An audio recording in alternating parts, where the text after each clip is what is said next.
લાપસી ખાય, કોઈ ખીચડા ખાય, કોઈ ઘેટા બોકડા ખાતી હશે મારા ભેગ, પણ નવ સુંદરો બેહો મૂકને જો ખરિયા હોતો ન તું તેની તો લીલેલા ગાભાની માલપા હું ધનકાનું ધોળિયું ધર્મ ન હોય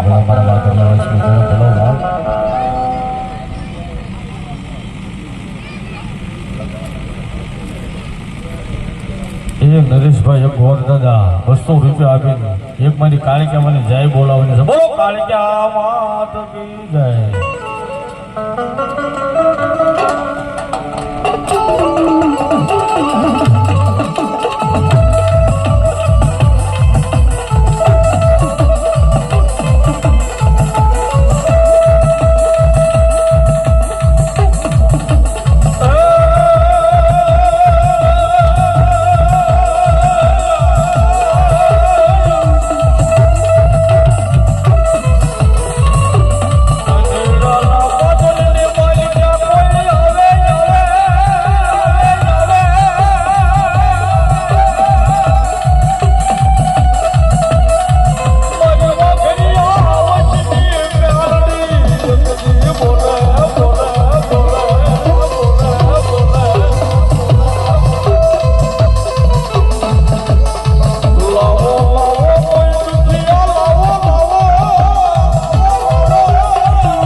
બોલવું અને બોલવું એ કરી ન દેખાડું તેથી તો હું ધનકાનું 700 વર્ષ પહેલાનું વ્યવહાર નો